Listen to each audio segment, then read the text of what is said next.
The first things first, I want to make sure that I understand what the client is receiving. That's one of the most important things in the client consultation.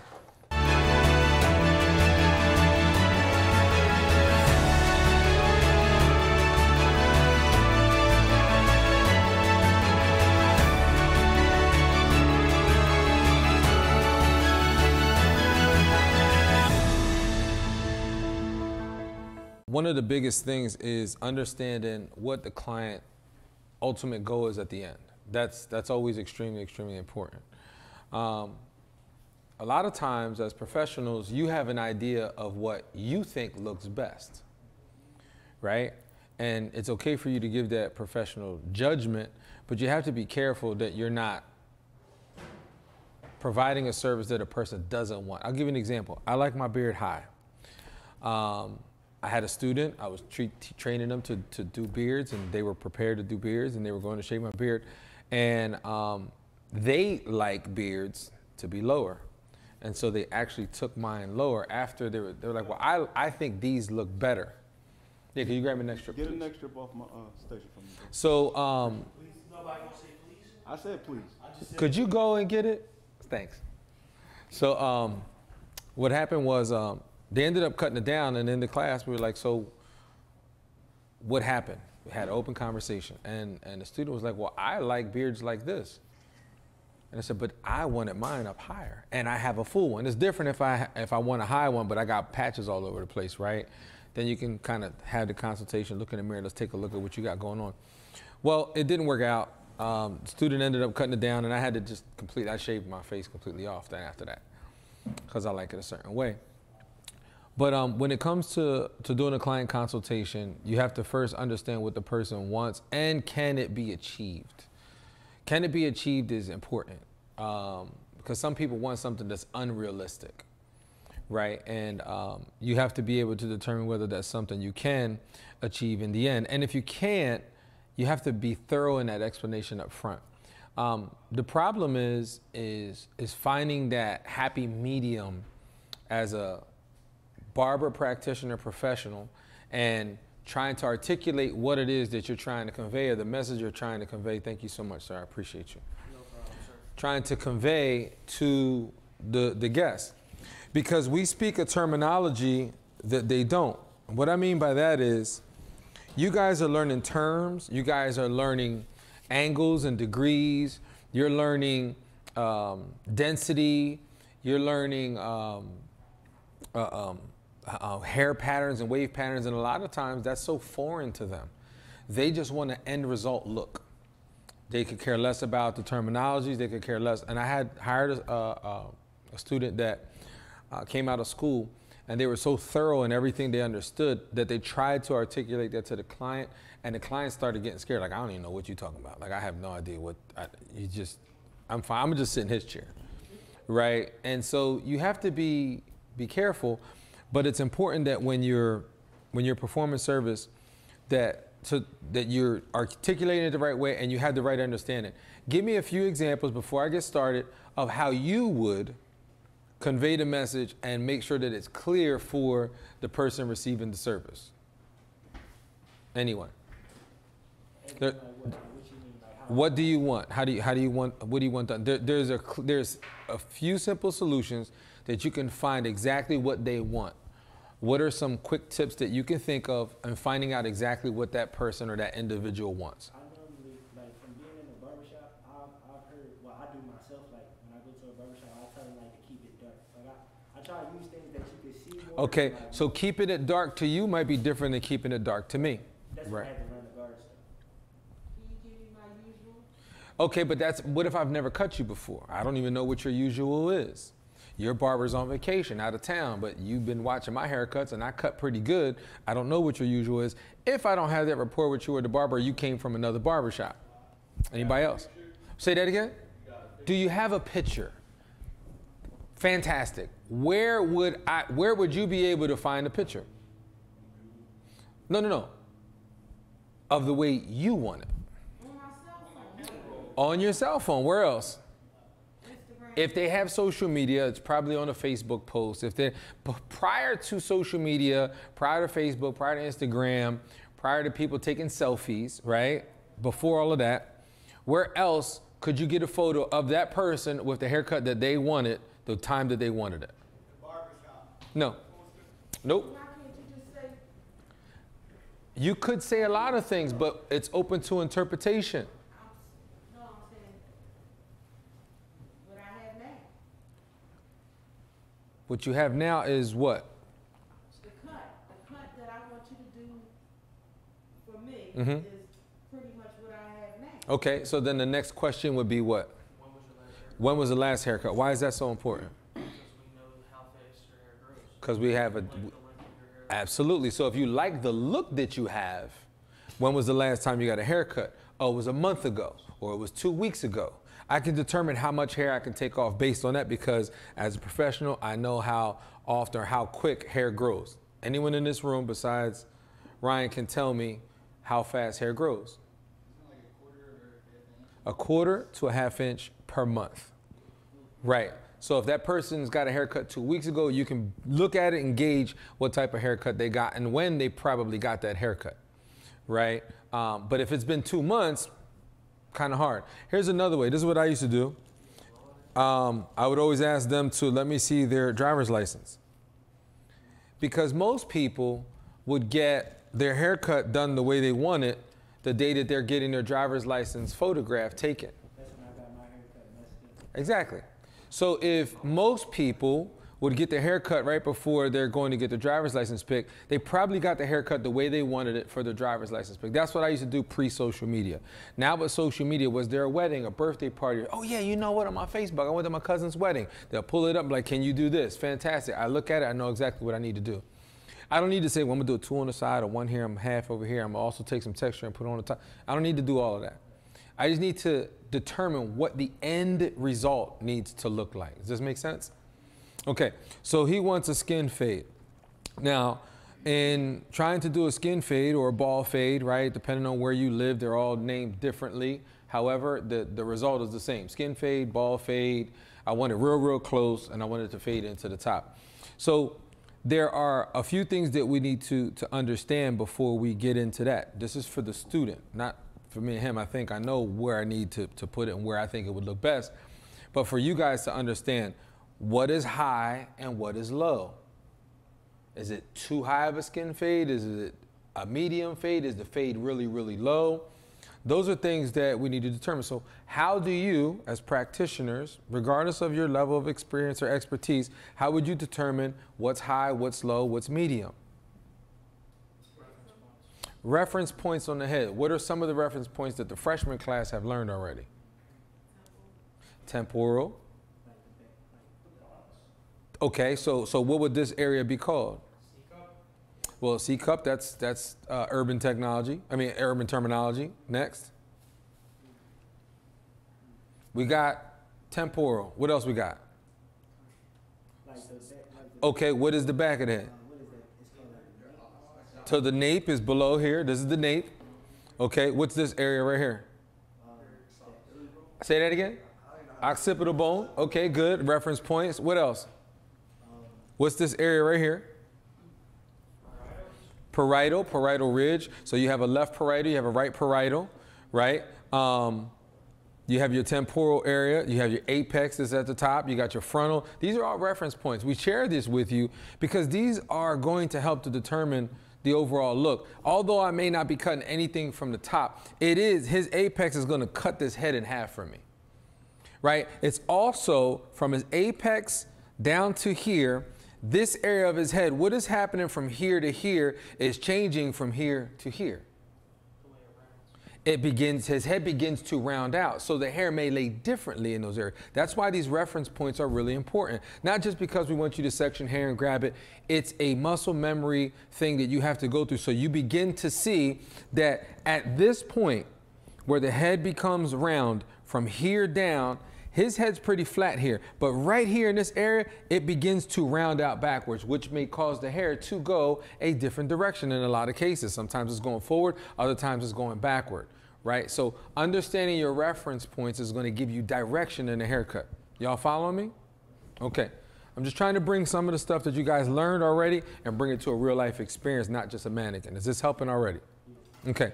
So I see a lot of people put these on and they just kind of tie them in the back. Let me show you the proper and what I think is one of the best ways to do it. He doesn't have a really wide neck, so I don't have to really stretch it a whole lot. But what I want to do is make sure that I can get this around his neck. And as I lay this over, I'm going to just lay this one over top of the other one. And then I'm only going to tuck the corner in. Can y'all see that? Y'all see that? I tuck it in up top. So I can walk away from it. I'm not touching him. I can then place this around.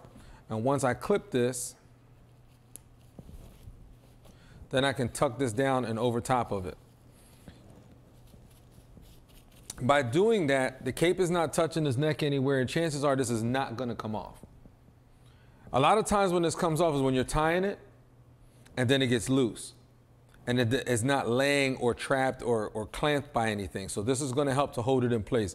The other thing is when you have clients that sit up, they wouldn't be sitting up and sit up again, and then they sit back and they sit up again, and they start pulling on this. Then this becomes a problem, and then you start to lose your neck strip on their skin and from the cape.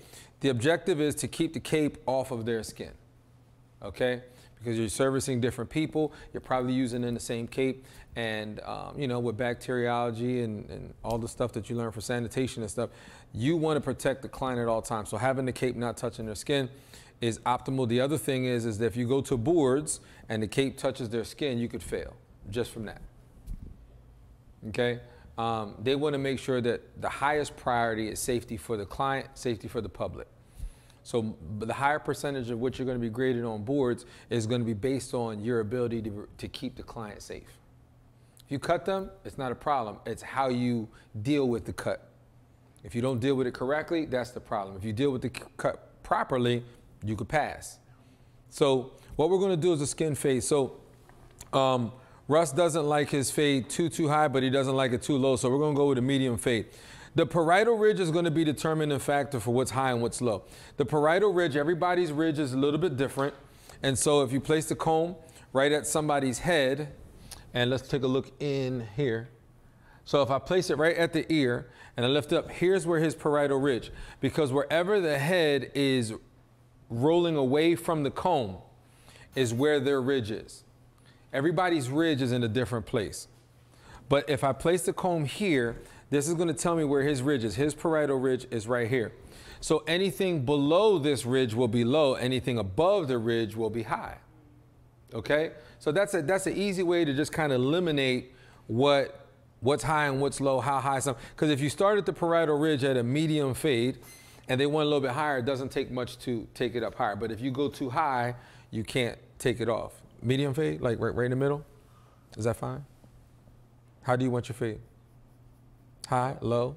A little, like above medium, just a little bit above. A little bit above medium. All right. So what I'm going to do is I'm going to do this haircut two different ways for you. The first thing I'm going to do is I'm going to create a guideline so that you have a visual of where exactly to start. I'm going to create my guideline right at the parietal ridge, and I'm working my way the whole ways around. What I want you to think about when you're doing this is keeping the, you're going to be abused today, just so you know. Don't be beating your client up like that, okay? Place it where you want, go up to the ridge, place it where you want, go up to the ridge, and do the same thing. Keep the clipper on the whole entire time so you're not skipping around and creating spots. What I do recommend when you get to that ridge is to scoop away. When you're scooping away, what happens is you begin to create a smoother transition when you go to your next guideline. Now, I personally do not cut using guidelines and reference points like this because for me it takes a little bit longer. However, for beginning barbers and students who want to cut, in order to create symmetry, consistency, you want to create a guideline so you always are following a system. Once you've developed that system, then over time you can manipulate that system to work for you. Because in your mind, we all knew that this was the parietal ridge, correct? So if I knew this was the parietal ridge, why would I put a line there if I already know that's where I was going to go? I'll show you when I do that on the other side. It'll be a lot quicker, but I'm going to take my time on this side so that you can see exactly what it is that I'm going to do. The next thing I'm going to do is I'm not going to create my second guideline. I'm just going to go ahead and eliminate as much hair, the bulkiness and the weight above that into the, because I'm not fading it into any hair on top. This is basically an undercut with a fade on the side. So what I'm gonna do, I'm gonna step over here. You guys can see in here what I'm gonna be doing. So if you pay attention on to the monitor, I'm gonna place my comb here. The reason that I'm placing my comb in this space right here, Edamar, on the thing, put the camera to 1 so it can see it up close. What I'm gonna be doing here is I'm gonna take this, I'm protecting his braids from me pulling his hair. Okay? Same thing, protecting his braids from me pulling his hair. And all I'm doing is removing the weight. When you see I remove that weight, there's a little bit of darkness right here. So I'm gonna place the comb there again, and I'm going the whole ways up. Comb that down, same thing. Work my way around. As I go, see, I'm not going all the way up just yet. Once I do, then I place my comb and I go the whole ways up. The hard part is when you're trying to comb the hair down, because there may be some hair that you might pull by accident. I also recommend if someone does have their hair braided, that you want the hair to be braided prior to the service. All right, so I reduced that weight and that bulk. Now I'm gonna go in and I'm gonna create my second guideline. The reason that I decided to eliminate the weight first was for two main reasons. One, I want to see what I'm cutting, right? I don't want to have all that bulkiness of heavy hair hanging over. The other thing is, as I look at his head, right in here, what do you see here that you don't see in here? What do you say? Lightness. What is that called in our language? Less hair? What's the technical term? Starts with a D. Density. So his hair is less dense here than it is here. Would you all agree? So if I'm going to go ahead and create my second guideline, what I'm going to be aware of is that because this is lighter, I don't necessarily need to cut so much into this, because then it also means that this is going to be lighter, right? So I'm going to start back here with my second guideline. And as I work my way up, I'm going to stop right before that light area. Now, before I comb it, can you already see that that almost matches now? Right? So I'm going to go ahead and comb it. Yes? What number of guard did you take the bulk out? Okay. So the first one, I had it closed all the way up to the line. The second one, I used the 2, and I just removed the weight. If I want to go lower, I can go lower. The second one I did is a 1. Okay? And I'll explain to you why I prefer to do it the way I'm going to show you on the other side once I get this done. But I need you all to see that there are certain steps, so there's a system. What I didn't do was come in with my outliners and do what a lot of you are seeing on social media. If you do this, you're going to create a much harder line, which is going to be much more difficult to remove, and you'll get really, really frustrated. It's going to take a whole lot of time to get rid of it. Now, what people are doing on social media is they're showing you that because they're showing off. They're not teaching you. Social media is a marketing campaign. They're doing this to show you, like, look how hard I made this line, and I'm going to make this thing go away. But if you pay attention, you'll notice that when they create this line, that fade ends up going really, really high. It doesn't stay in that space. What I'm showing you, you're going to stay right in this space. Like, it's not going to be much higher than what it is. So do we all agree that that looks a whole lot more even? Now that I combed it, let me go back to my 1. And I'm going to go ahead and eliminate any of those hairs that I didn't get the first time.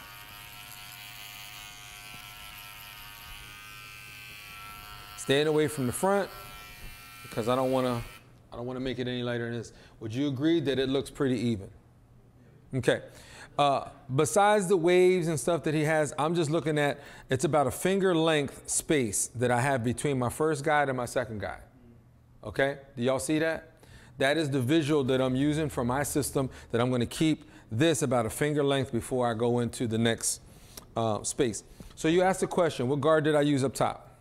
You used the 2 to take off the bulk, Uh-huh. and 1 to create the second. Okay, so I use the 1 right in here, and I use the 2 right in here. What's in between a 1 and a 2? 1.5, but guess what? I don't have a 1.5. So couldn't you use a I was gonna say like a one open, I wanted to say. Okay, so I can use the 1 open, but what if it's not tight enough? Say that? Clip over comb could work. What else? 2 closed, but I did the 2 closed when I did it on top. Oh, thank you. So, I got you. The cutting method, right. So what I'm going to show you is I'm going to use the 1 open because I had it 1 closed. But I'm going to, instead of keeping it flat and do this motion, I'm actually going to have this more tilted. And the reason why it's going to be more tilted, let me put this camera here so you can see what I'm talking about. I'm going to use a bigger guard. A bigger guard is probably going to help you. On the board in front of you, press the camera number 1. It's the little, not to change the camera, up top, the little number 1 button. And then hit the iris to make it a little bit brighter, or the brightness. That's too dark. All right, keep spinning it. Let's get it a little bit brighter. A little bit more. All right, can it go a little bit brighter or no? There we go, good. All right, so here is, let me go here. So if you can see, the cutting happens when this bottom blade meets the top blade. The cutting doesn't happen up here, it happens down here. So when I put these close together, right, the cutting is happening up top. Let's keep this together. So since it's together, here's where the cutting is taking place, right here. Would you all agree? Okay. So if I placed it at his head like this, the cutting's happening right there, okay? If I lift this like this, the cutting's happening over here. So even though I have the same guard on, did I just elongate the guard and make it bigger? Right? And am I going to cut anything here? Why? Because the hair is not long enough, right? So the more I begin to tilt this, the closer I get to the head. Y'all follow me? So now I'm going to put that 1 back on because it's lower than the 2. And once I tilt it, it will also be longer than the 1 because I'm going to make the guard longer than what it actually is. I'm going to do it so you guys can see it like this first, and then I'll show you. First thing I'm going to do is I'm going to lay the hair down. So it's open and then it's closed. And all I'm doing is knocking it down. It doesn't look like much has changed from my point of view, but I wanted to show you what I just did. I'll do it again. Flat, lay this down, close it, and I did it right here with my finger, and I'm just laying it down. Now that that's laid down, I don't have any hair sticking up. It still looks the same, but I don't have hair sticking up. Now what I'm gonna do is I'm gonna tilt this 1, and I hold it at a 90-degree angle, and I'm going to go ahead and begin to remove this weight right above. Do you see the angle in which I'm holding the clipper? I don't want you to see how it's fading yet. I just want you to see the angle because that's what's important right now. Can y'all see the angle? Okay. Now, I'm going to turn so you guys can actually watch it happen. I'm holding the same angle. And I want you to take a look at that second guide that we had right here. As I get closer, I'm going to begin to drop the angle. Once I drop that angle and flatten it out, you'll see that that'll blend on out and it'll blend right into the top. Did y'all see that? For whatever reason, that doesn't look bright enough. Yeah, I think it needs to be a little bit brighter. Let me see something else. Hold on. Let me do this first.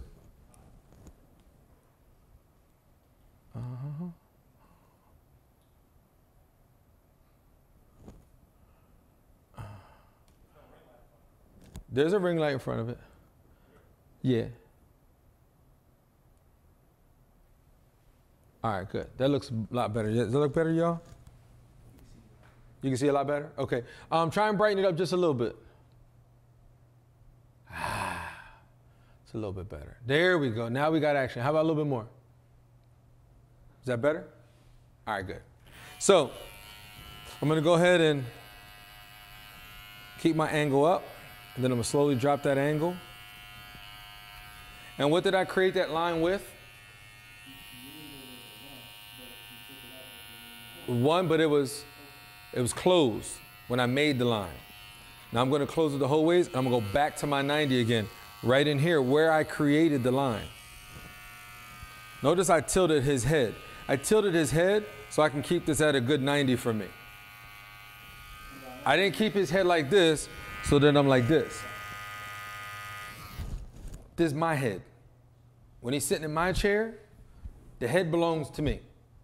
So if I need to move it, manipulate it, tilt it, pull it back, it's my ear. If I got to pull his ear back, this is my ear. Pull his ear out the way.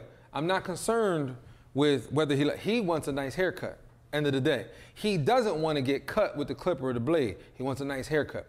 It's my ear, it's my head. I'm going to manipulate it the way I need to. So right now what I'm doing is I'm going to tilt this down. I'm going to close this, and I'm going to hold this at this 90 again. All I'm doing is looking at the angle and making sure that I'm hitting the dark spots. What I'm trying to do is transition the dark spots and blend them into the light. I'm not even worried about this bottom line yet. I'm only looking at how this is transitioning. So what I'm looking for is anything that's going to be dark. I need a different light for y'all, not for me. I'm fine. Let me try this.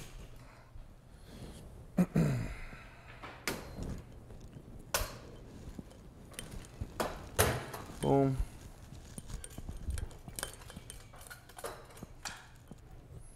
Bam. Pow.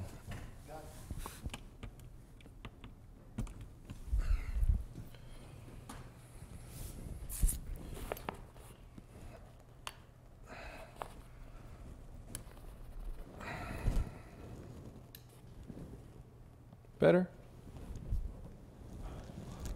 What happened? It's blocking the TV now? So you gotta move your chair? Listen, I want you guys to be able to see the light. The focus is here, so I can move that. I'll move him over.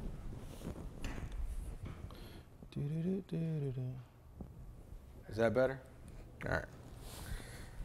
Sorry. Okay, now we got this going. I'm gonna go back in here. What I'm looking for now is any dark spots. So here's a light spot.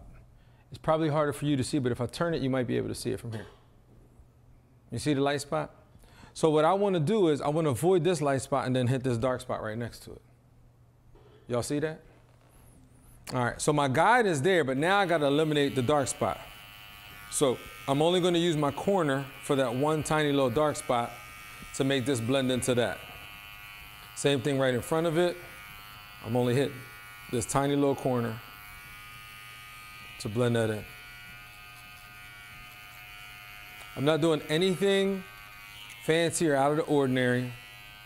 I just opened it up since I went a little bit higher. Close it back, hit that tiny little dark spot. Now, at the bottom, I created this guide with no guard, closed. So what I want to do is I'm going to have no guard open, and I'm going to hold it at a 90. All I'm doing is eliminating the weight first. Does it look a little bit lighter? At the 90, what I'm looking for is dark spots now. Right here's one, right here's one. Y'all see it? I also have a line here. So let me start with this line right here in the back. Y'all see this right here? So I'm gonna hold this at this 90, but look at the hair is going this way. Remember I said this is going to be the transition point for which direction the hair is going. All the hair is going down here, but right here is going this way. So in order for me to cut against it, I have to go opposite direction of where it's growing. The other thing that tends to happen when the hair begins to move is it appears more dense. More dense means what? Excuse me? Darker. It appears that there's more hair. Part of the reason is the head's round, especially back in here, you're going to get shadows along with the hair, and it's pushing the hair, which is going to make it appear to be a little bit more dense. Okay? So I may have to cut it a little bit shorter. But I have a guideline that I'm following. So I'm going to go ahead in. Now I'm going to slowly drop this angle. Now it's flat, but it's open. So in between is where that line, do you see how it went away? It's not all the way completed. Now I'm gonna go ahead and halfway, holding it at a 90, a little bit more, closed.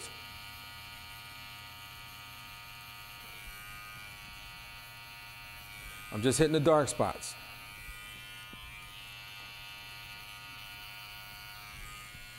Open it all the way up, because I'm moving. I'm moving from this space to this space.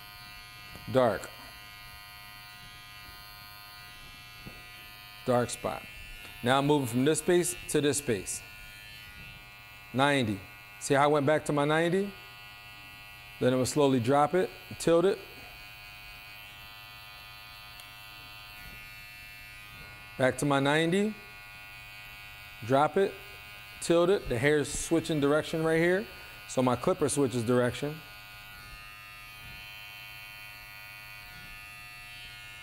Close it halfway. I'm only looking at this tiny little dark spot we have here.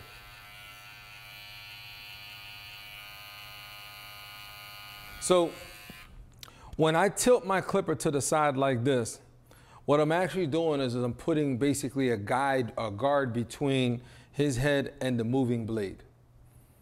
So the half size, anyone know the measurement for the half size? You probably haven't received this information yet for some of you. But what is the half size? 1/16, my man. So here's the deal. The distance between, on the steel blade, this blade, between here and the first tooth is 1/16. It's the same size as this guard if I was to put it and go flat.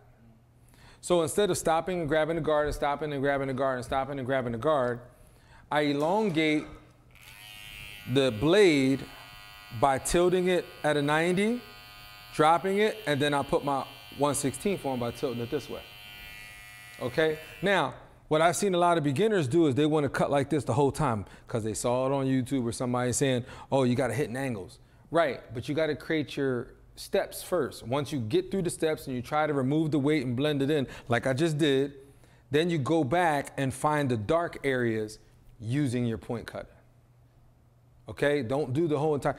This blade is this wide, so if I'm using all the blade, I'm going to cover more ground. Would you agree? But if I'm only using this much and I'm trying to get across the entire head, I'm only going to be working in very, very small sections, which means it's going to take me a lot longer to get through the head. So do the big work first and then come back and follow up and fine tune it. All right? You'll see what I mean when I do the other side.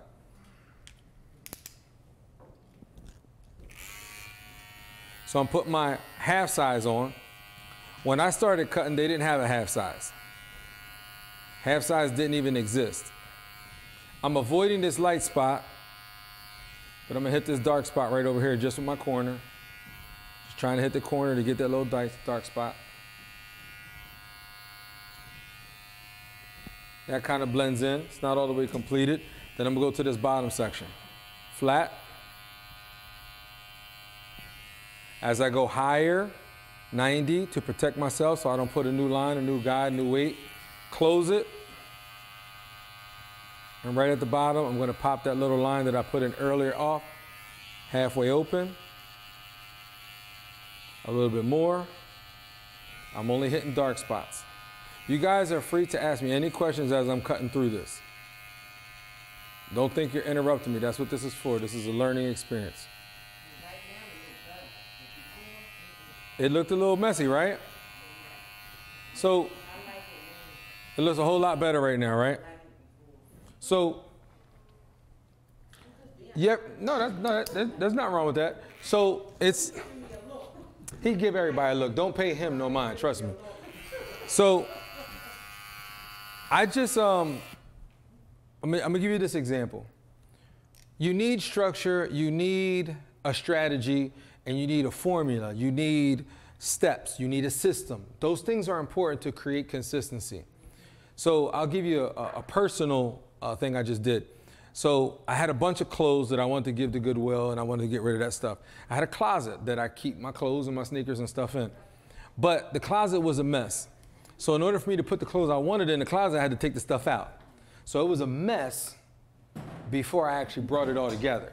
I had to take all the stuff out, take what I wanted and keep and make it organized, get all the stuff that I didn't want, put that in bags, and the stuff that I did want, put it back in the closet. I had to formulate a system and a strategy in order to execute that. But I had to create a system to do it. So this goes here, this is gonna go here, and this stuff's gonna go there. If I didn't do that, it would have never got done, okay? So having a system and a strategy, no matter what happens, let's say, look, I'll stop, I was done talking, and this is gonna happen in the barbershop. You're gonna talk to your client, then you're gonna go back to the cut, or you gotta answer the phone, or you drop something, and you might be, dang, where was I? And you lost track, just like when you're doing your haircuts. If you don't know where you lost track, what are you supposed to do on your mannequins when you lose track? Go back and find your guide. So I'm gonna go back to my guide because I stopped, I got rid of the guard, I don't even know where I'm at. I'm gonna go ahead and put this half size on, and what am I going to do? And do what? I'm going back to where I was cutting. I'm gonna look for the dark spot. So what am I gonna do? I'm gonna go to my 90. Because I know that that's gonna elongate the blade and I'm not gonna cut anything off that I don't want cut. And then I'm gonna slowly tilt it until I find my happy medium. Does this make sense, Rich? All right. So again, I'm gonna go right here to where we were, right? The parietal ridge, that's where we started. I'm holding it at a 90, right? I'm going to this dark spot because this is what I wanna get. Nothing's happening. Nothing's happening, so I'm gonna slowly tilt it. Nothing's happening, slowly tilt it. See how it slowly flattened out? Now I got it, I found my spot. Once I found my spot, then I can start moving a little bit quicker. Close it, same thing at the parietal ridge. Working my way back to that spot. Found it, got it. This side is pretty much done without me lining it up. The other thing is needs to be skinned, so I didn't even skin that yet. There also is a tiny little line right in here that I can cut. But this side is pretty much done. What a lot of people do is they waste their time trying to perfect the haircut the whole ways through. The shape of the cut is there. You can see the fade. You know how high it is. You know how low it's going to be. I don't really need to touch this right now. I can move on with the rest of the cut. And then at the end, come back and fine tune those little areas and be done with my haircut. Instead of perfecting it the entire way through. I'm gonna clean this up, I'm gonna ball it out, then I'm gonna go to the other side. So I got it closed. I just put that 1/16 on by how? By tilting it at an angle. I'm going to where this line is that I wanna eliminate. There it is, I got it. So when people are like, oh, well, how do you do this? I will promise you this. Having a system and a strategy is always going to work because you fall back on the system, you fall back on the strategy. But it's not going to be the same every single time.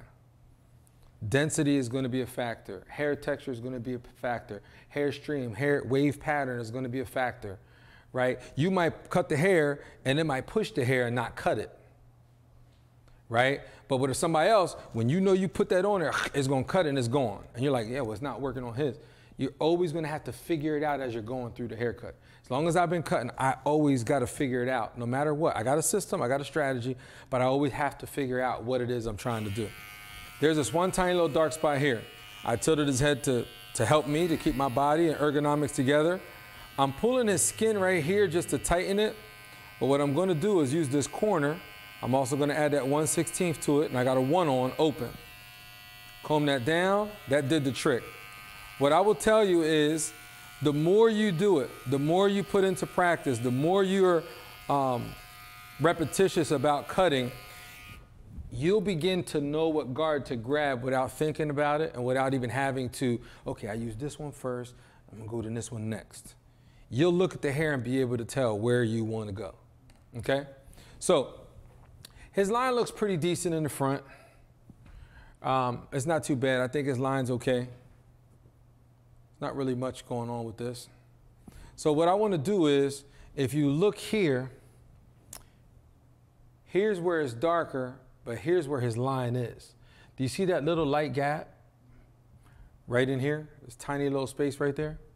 That's an area that we want to put a little bit of enhancements to bring his line back out. Now, I don't think that that was cut out. I think that that's just his density. So I got this one on. I'm gonna remove some of this weight above here. It may have been cut a while ago, but the way it's looking now is that it wasn't cut. It just looks like it's just a density issue.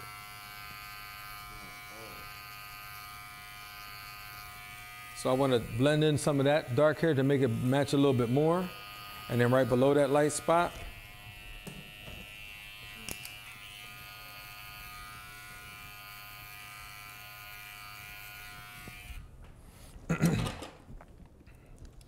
I'm staying over here so you guys can see. Can you guys see it on TV? Good? Okay. So I'm using my knuckle. Look at my knuckle right here. My knuckle is what's going to, let me turn it off. My knuckle is going to help me to stabilize this clipper so I'm not going in freehand and moving and missing. If he does anything, if he goes to sneeze, I won't be able to know it. I won't be able to feel it or anticipate his movement. Right? So act like you got to sneeze. Don't sneeze, but act like you got to sneeze. Oh my God. When people sneeze, they know. He won't go chew.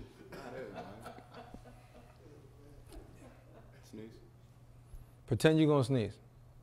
So I'm going to move this back. Don't look at me like that. Just keep your eyes down. You look weird. So anyway, so what I'm going to do is when I stabilize this here, here's the other thing. I want him to rest. This right here means stay still. Your client may not know that. So a little bit of tension, a little bit of aggression, and doing this psychologically means stay still. But if you never cut them before, you want to say in unison, watch this. Stay still for me real quick. So now he knows this is important. I'm doing your hairline. I want to make sure this is straight. Stay still for me. Is there anything wrong with that? Right.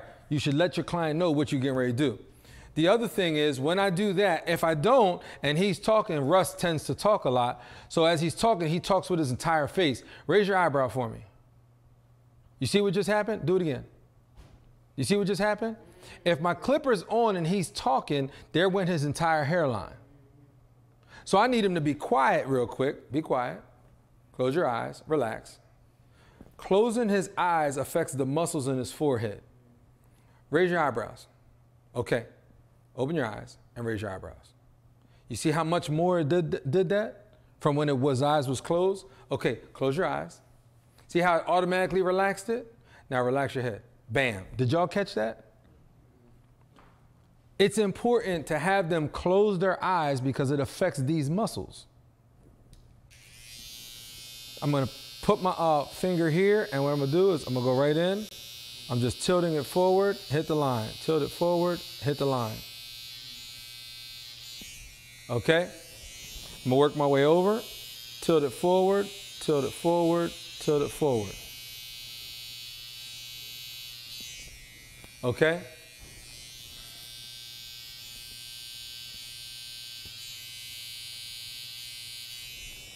Right here, here's another common problem. The head is round. People want to go straight down and make it perpendicular with the ground. They want to go straight up. If I go straight up and down, I'm going to cut this entire corner off and it's going to look like his hairline is slanted backwards. But his head is rounding forward. So if I tilt his head a little bit, just a little bit, I can go ahead and do that following where his line is. Another thing I can do is start over here and go up to the line. Start over here, go up to the line.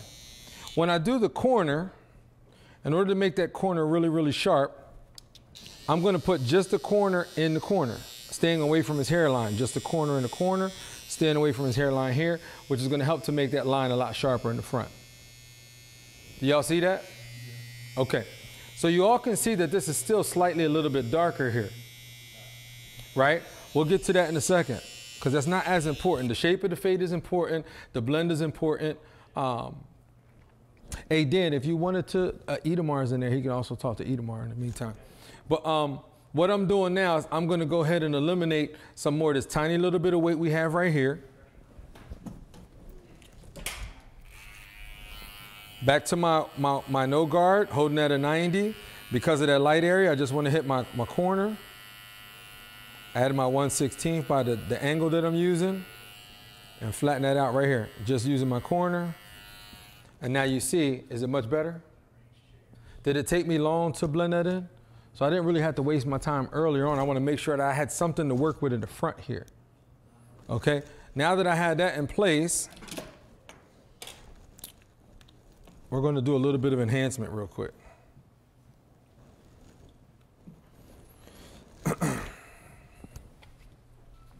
So I'm going to use this as my guide for my line.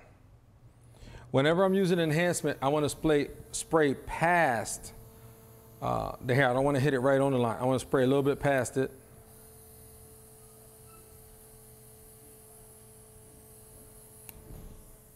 To make that line a little bit sharper. Same thing here. I'm putting it right in the corner. Spray a little bit past it. And when I say past it, hold this for me. I'm spraying up here and working my way to the line. I'm not spraying at the line and working my way back. Because if I spray too much, it'd be too dark up front. So I want it to look as natural as possible. So again, I'm spraying away from the line and working my way down to the line. So in this area, he's got that tiny little corner right there. We're going to add that because he already has it. I'm spraying away into them light spots to help blend that in. Y'all see that? So then now, what I can do is I want it to dry. I don't really want to cut it wet unless it was like off. I'm going to go ahead and add a little bit of hairspray. Using my hand to block his eyes, I'm spraying a little bit away, not completely directly on it. I'll let that sit and leave that alone. I'll come back to it. I don't have to hit it right now. But what I am going to do is I'm going to eliminate this hair underneath. A lot of times what I see students and younger barbers do is they'll begin to bald this out and then create a new weight line, right? So I'm going to remove this now. And remember, where's our point of transition? Tell me. That's one. What were you going to say? What's it called?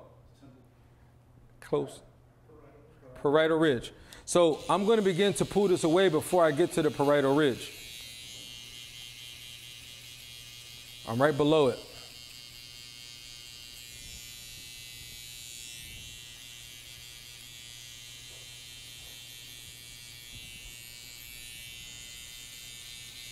So by doing this, what I just did is I let that hairspray dry up quick. If there is a dark spot I can hit, I can use the corner. And just like my clipper, there is a space. It's not 1/16, but there's a space between the edge of that still blade and the moving blade. So I'm going to elongate that blade by tilting it at an angle, and now I don't have to worry about creating a new line. Do y'all see that?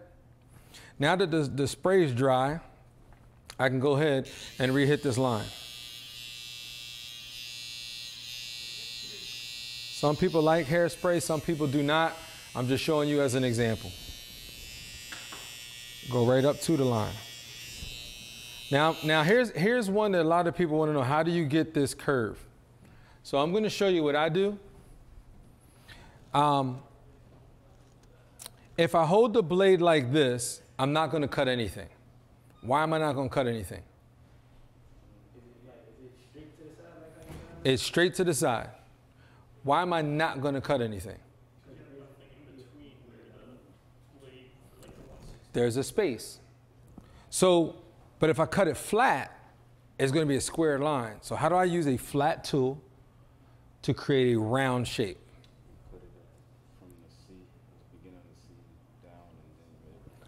So there's two things that I do. If I want to create my guideline for where that line is, I will start right up top, just using my corner to create my mark.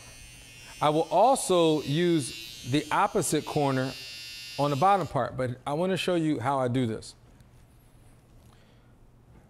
I'm going to use it, and here's where the width of his, the width of his hair is here. What I'm not going to do is cut into his beard. So I'm going to hold it out away from his beard. Do you see that? To create my mark. Then I'm going to use this blade. It's not all the way out. It's somewhere in between. And I'm going to use this as a pencil so I can see what I'm cutting and go right into my line. So what movement am I using when I'm doing this? I want you to pay attention to my fingers, not the blade. I showed you what the blade is doing, but I want you to look at what my fingers are doing.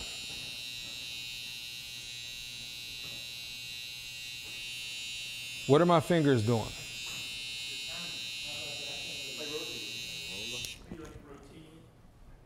I'm rotating. Where are you learning how to strengthen this muscle? Right now in class. Where are you strengthening this muscle right now in class with some of the stuff you're doing? Perm rods. It's strengthening all of the phalanges here and your strongest muscle, which is this one.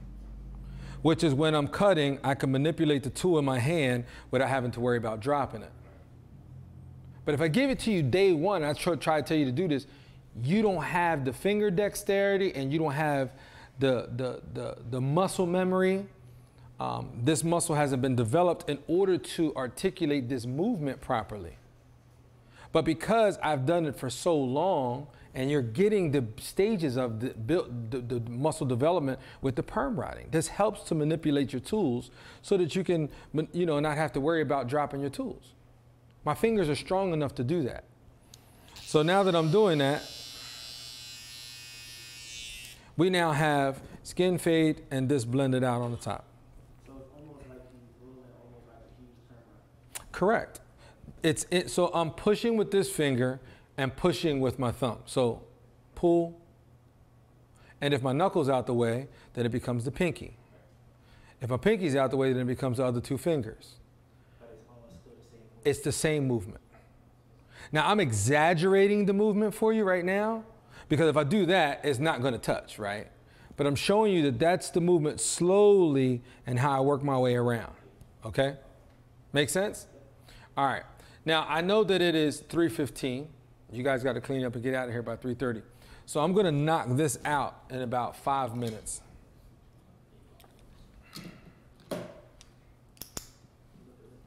Give or take, depending on questions or whatever. But I'm going to follow the same method, but I'm going to do it from the top and work my way down. Okay? So the first thing, let me get my comb. Let me get my stuff in place so I know what I'm going to next. Where's my half at? Is it on? No? Half. Oh, no, that ain't it either. Oh, here it is. It's hidden. All right, cool. So I'm going to open this too. I'm going to go ahead and move his braids out the way. Oh, y'all can't see. I'm sorry. You know what I need? I need somebody to move this. Let me get this. There we go. Y'all didn't tell me y'all couldn't see?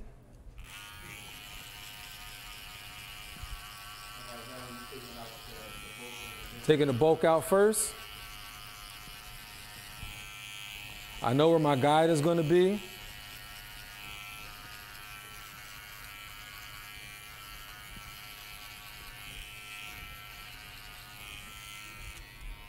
I don't need that one anymore. I'm going to my one.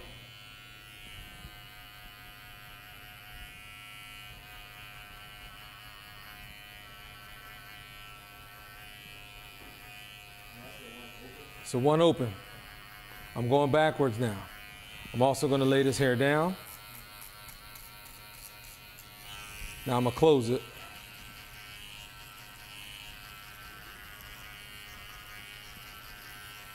I'm working right above that parietal ridge. There's a little dark spot right there. I'm going to hit my corner.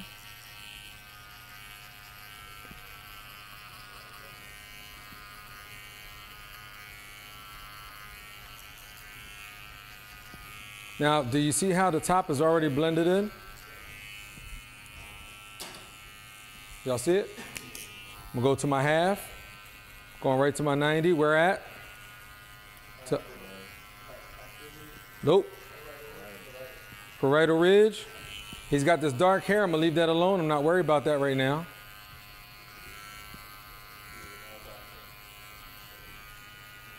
Flatten it out. Where am I playing around now? What area, again, am I staying focused on?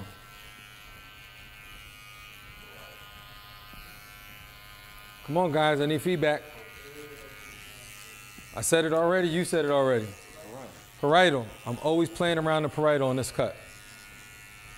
Gonna open this up. Where am I going? Parietal. I'm going back to where my guide is. Even though I didn't put one, that's where I would have put it. Y'all catch that? No, I'm going backwards, but that's where I would have put my guideline in. So I'm going back to the parietal ridge because I know where it's at. His parietal ridge isn't changing. So I don't necessarily need to put a guide in there because his head is the guide. Right? Close it.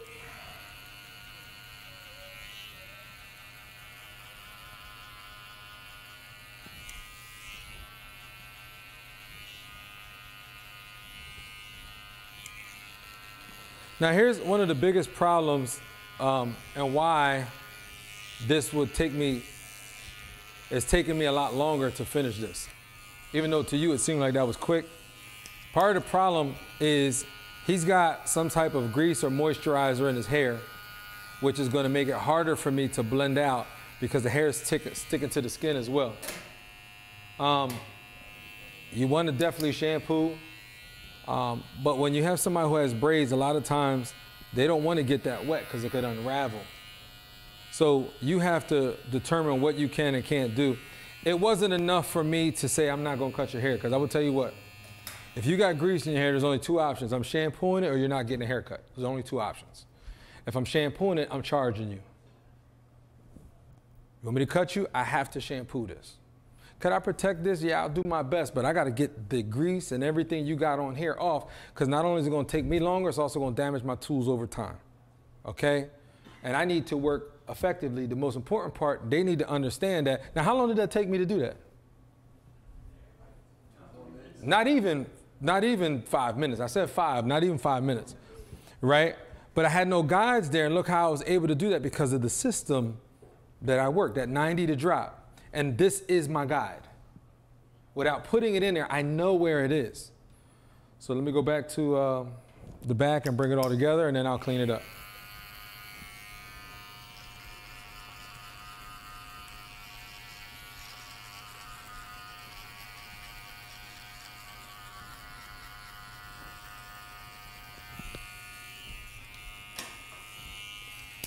Back to my one.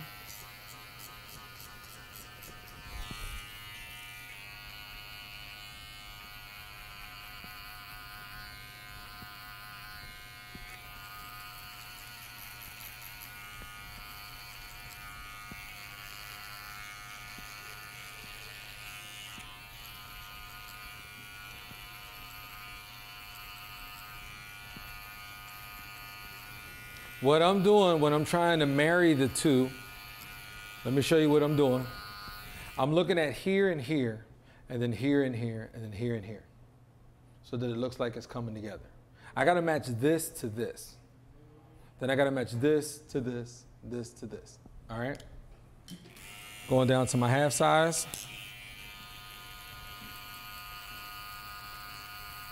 And I'm looking right now at both sides. I'm working my way back and forth, making sure they're matching. So if you notice, I didn't create a guide the whole ways around the head. And some people say, I would get confused because I need the guide. I would tell you as a beginning barber to create a guide. Follow that guide, work your system, drop method, you'll get it in no time. Over time, challenge yourself without a guide and do this. I promise you it'll be slower the first time. I guarantee you, you're going to have a difficult time trying to visualize it, but once you get it, it tremendously increase your, how long did it take me to do that? And I wasn't removing lines. I was only removing dark spots. So because I'm only removing dark spots, I'm not spending a lot of time trying to remove a line that I put in there and I didn't need to put it in there. Does that make sense? So I can close this, work my way up. There's going to be a line right here. Why is there going to be a line right there? Somebody tell me.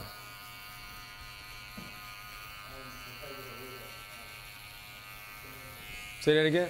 Because of the way like that bone in the back of the head. It's not because of the occipital bone, but it could be in some cases. Not in this case. There's something I didn't do. Well, you didn't create a guide. Well, I'm not worried about the guide. Remember, the guide's in my head. The guide is his head. I didn't remove enough weight. The only reason you're creating a line is because you have too much weight. That's it. Everything above the line is heavy. Open. Now, I did that on purpose for the purpose of learning. Flatten it out. Close it halfway. Close it all the way. Hold it at my 90.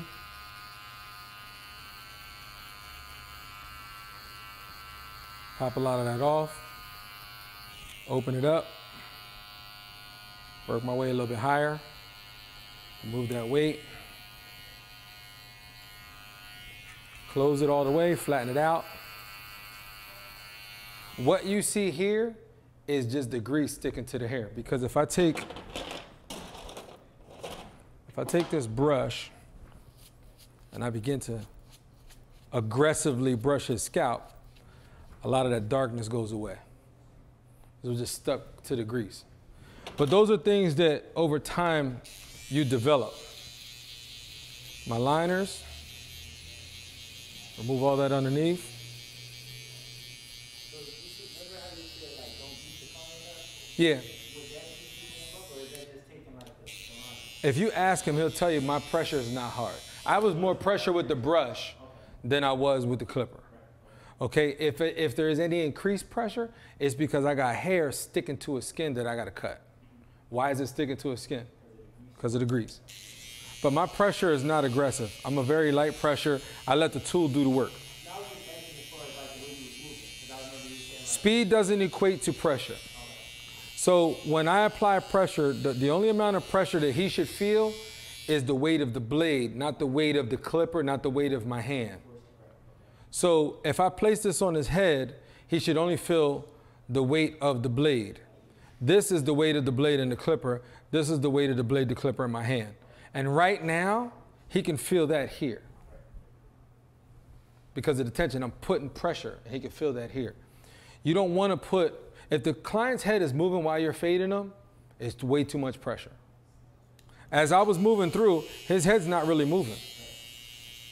Just because I'm moving fast doesn't mean that I'm adding pressure. I'm just moving fast. yeah, no, I was just asking because it looks similar to the like The pressure movement I did earlier? Yeah. So again, he's only feeling the weight of the blade. Go back in, follow this. Work back, see how we looking. Tilt your head down for me.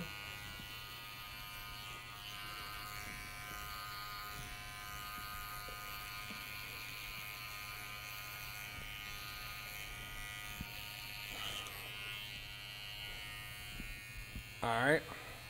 How are we looking in the back? Does it look even? Okay. I'm gonna do the same thing we did earlier. So when I'm lining somebody up, I want them looking at me, their head direction at me. You can close your eyes.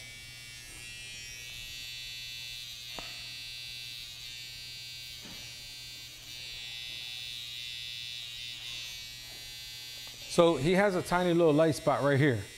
What I don't want to do is cut into it to make it darker. So what I call is kind of ghost line it. It's like a fake line across that. I'm not even cutting into it.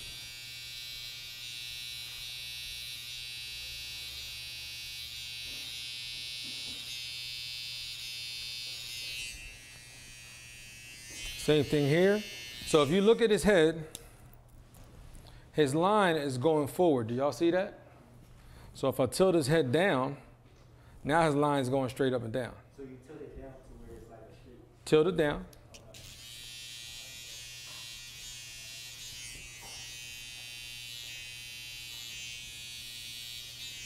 Then when he tilts his head back, it's still going forward.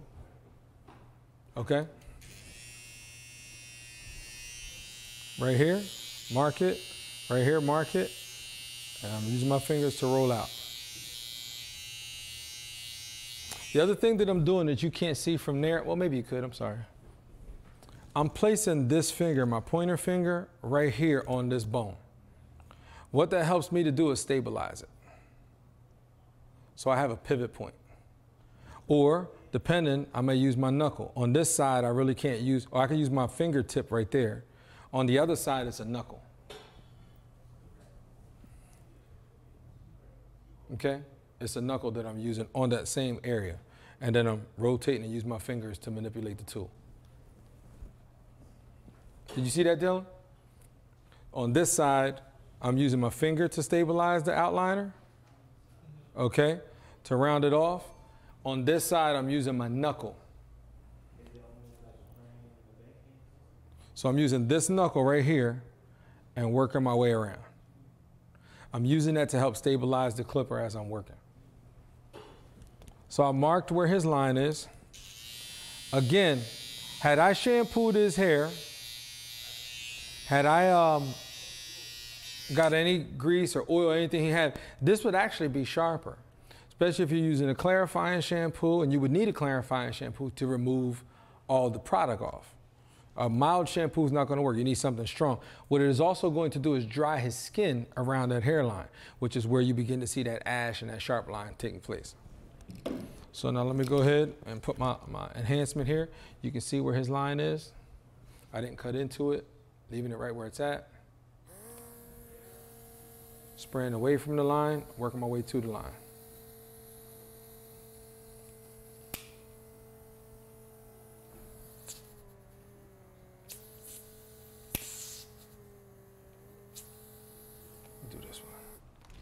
That's why I brought it back up.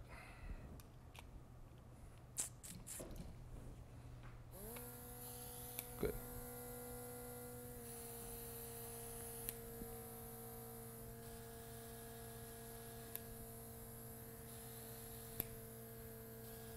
You guys don't necessarily have to include enhancements. He wanted an enhancement. They do. And guess what? You can charge them for it too. So if you get a little bit too much enhancement on when you're doing that, a key, major key, is to brush the color into the rest of the hair first and then brush it into where the line is. Because then you get rid of all the excess residue of color. Now that I had that in place,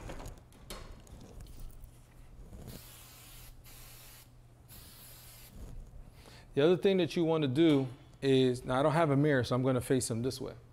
So what I tend to do if I want to make sure the hairline is straight is I face them in the mirror first, and then I have them looking into the mirror. That's going to let me know whether it's crooked or not. Okay, so I look at a few points. I look at these points here, I look at these points here, then I also look at how it's rounded. I didn't really mess with his hairline. I left it where it was. That's where I want to start, where it is. And if anything I got to do to manipulate that is dependent on what he wants and what I think is best case scenario.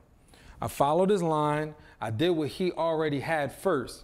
Once I got that out the way, then I can go back. He can look at it, and generally he'd look at it in the mirror and be like, yeah, it's a little drop. I'm always going to say, hey, here's what's going on with your hairline. You know, this might be a little higher, this might be a little lower, la, la, la, la. And then I'll go through the process with him. What would you like to have done? I think it's best if you leave it here, but I'll do whatever you need me to do. In this case, there's just a couple little loose stragglies that kind of give it a little bit of a wave. So I'm going to go in.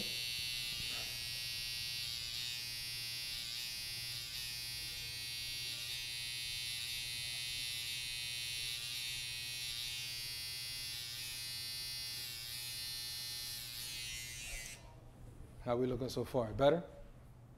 Right? Tilt your head down. It's a little bit better.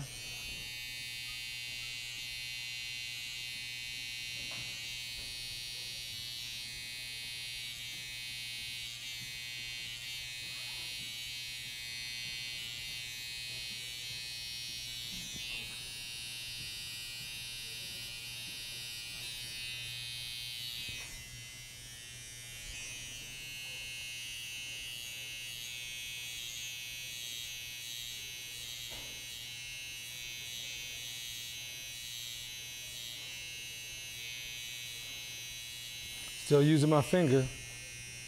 Stabilize that. See that right there? Using my finger to stabilize it. You want those 2 parts in?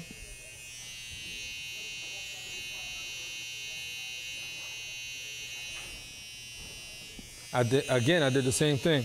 Use my finger, stabilize it, hit my line. Finger to stabilize it, hit my line. Even though I've been cutting for 28 years, I'm always using little things to help prevent from making a mistake or an error. All right. Yo, E, I want you to put it to camera 3 in a second on the monitor. What's that? Yes. Up top. Lay your head back. Go ahead.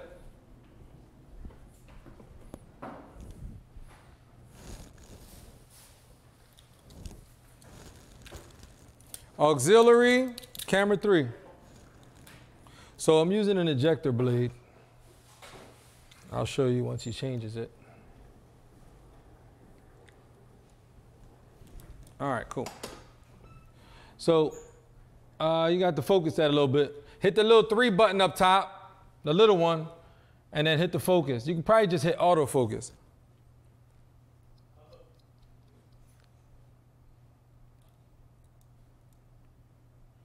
There we go. Good, perfect. Oh, that's good.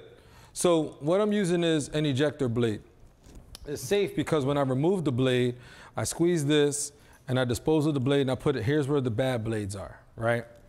What I do is I use this, which helps me to protect it. So I put the male inside of the female here. I squeeze this, place that in there, and then I slide the blade down. By doing that, I'm never touching the blade, which is optimal for my safety and his safety. I'm never contaminating myself or the blade, okay? So that's number 1. Now that I have this in place, what I can do is now that you see where I'm gonna pull his skin tight, I'm gonna work my way across. What I'm looking for before I do that is this blade touching his eyebrow. Because what I don't wanna do is cut into his eyebrow. It's not. So I can go ahead and proceed and put in that line. Same thing here. I'm gonna pull this down. I'm gonna bring this blade up to the line. I'm gonna come over here and bring this blade up to the line. And then I'm gonna bring from the bottom part of the blade and work my way up into this curve using the back part of this razor. So do you use your thumb to protect the eyebrow? So I'm actually using the thumb to protect it. Other than stretching the skin, I'm also blocking his eyebrow. But more importantly, it's about tightening the skin, keeping the skin tight. So I'm pulling the skin down, work my way up to his hairline. Same thing, up to his hairline. Working my way across, up to his hairline. I'm also using this finger to stabilize the angle of the blade in which I'm using. So that way my blade angle doesn't change. Oops, I didn't know y'all couldn't see it. My bad, there we go.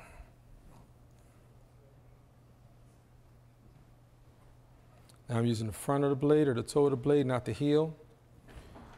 Using the toe of the blade here. Toe of the blade, work my way up to the hairline. The toe of the blade. And then I'm gonna use the heel over here to maintain my shape.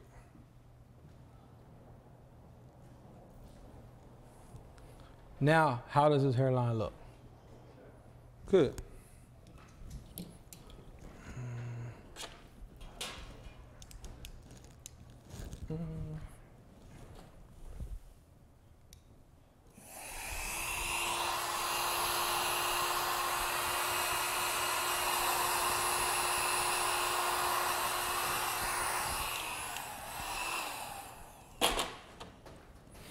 If I want to continue to enhance him, turn, fill in his beard.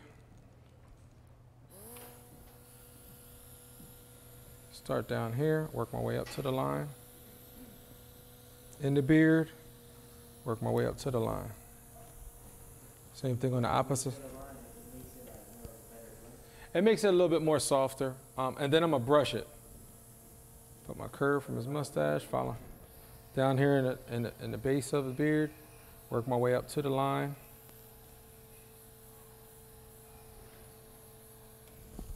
Okay, so you can see where that is. Then I can take the brush and do this side since it's a little bit drier. And I can brush it into his beard using the edge of the brush. Same thing, the edge of the brush. Soften up so that not any spots. And I can go in. I can begin to lead with the toe of the blade.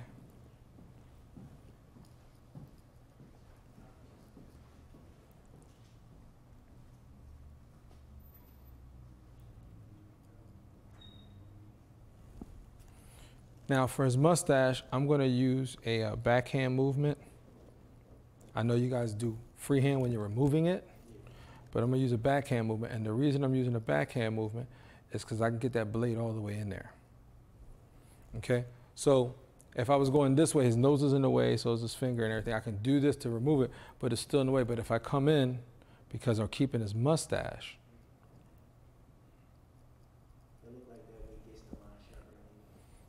well, it's not so much that it's going to get it sharper. It's going to get it sharp either way I go. I'm just getting the nose out the way. Okay? So if I want to do this side. So if I'm doing it, face me. I'm going to go ahead, use backhand movement up to his line.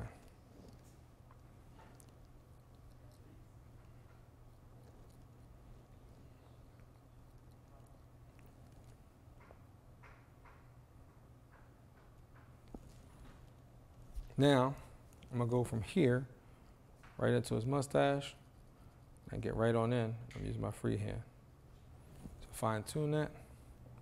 I could take a look at it to make sure that it's even. Looks even to me. How's it look? Good? Not a question. Yes. Should you be using a foil shaver on the No. I'm not using a foot. See, the issue with using some of the stuff that is marketed to use is not good on everybody. There's a couple things that we have. His skin isn't going to be able to take that full shaver on his skin. One, his hair is really, really curly. He also clogging his pores with what? Grease. So if the hair can't get out, it begins to curl up underneath and create irritation. I want to avoid all that. Close your eyes. Thank you. Set his lip. Whenever I'm shaping someone's lip up, I want to follow their actual lip line. I see people that just cut straight across and work their way across. If the person wants that, great. But I always go in first, outside of the blade on the inside of the lip, outside of the blade on the inside of the lip to create that little V. And then I work my way down and out. Same thing here. Work my way down and out. Now I have a better looking lip line shape up. He looks like he gets this cleaned out, so I'm going to try to keep it as natural as possible. Just using the corner to round that out. Now right now I don't have anything stabilizing my finger. So I have to be careful that I don't cut too deep. Right now my finger is.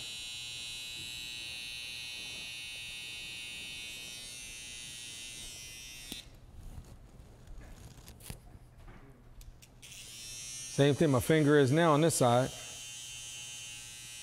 But when I'm doing this, I can't see everything back here because my blade's in the way. So I have to come in on this side. I'll use my knuckle if I can to help stabilize this as well.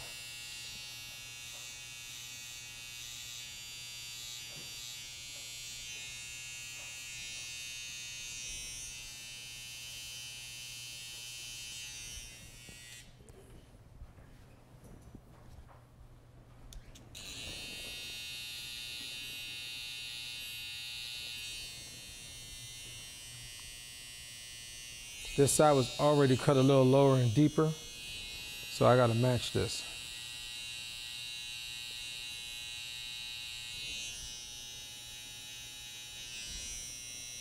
It's a little bit better.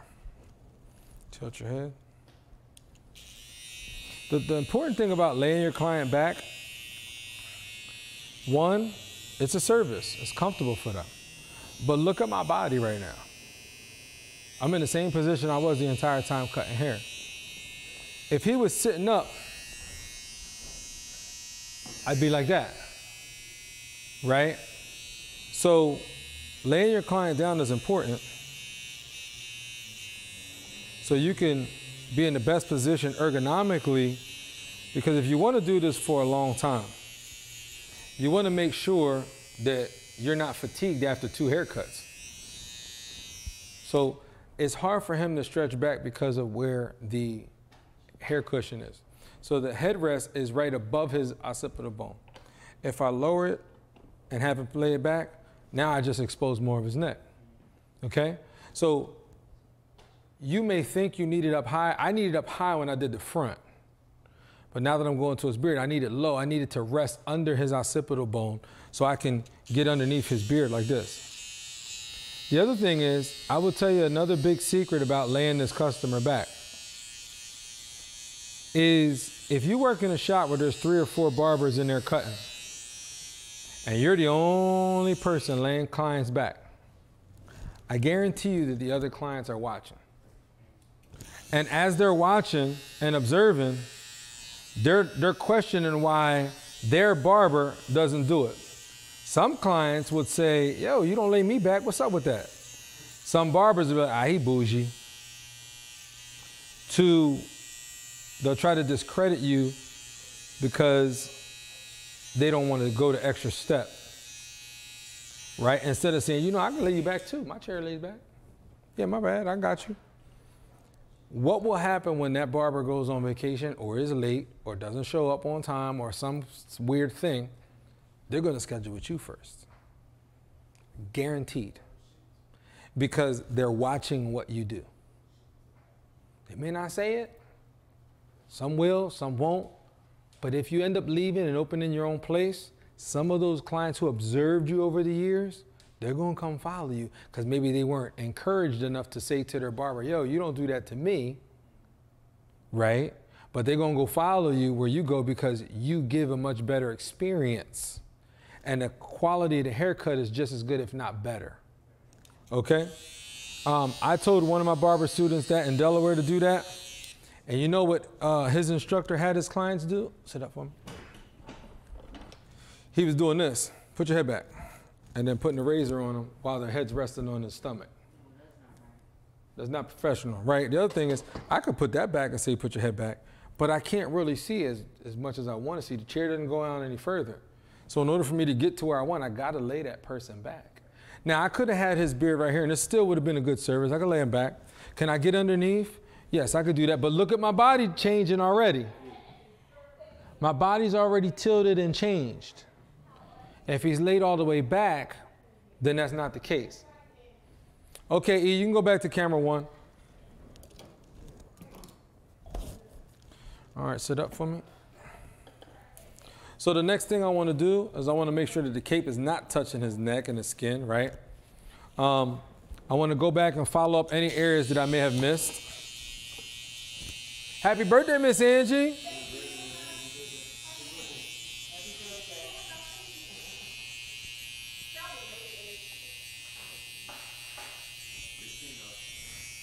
So, camera 1, there we go. Put your head back for me. I just want to make sure I get any hairs that are under here that I may have missed. Work my way out, any little loose hairs that I kind of sculpt out. There's that. Put your head up.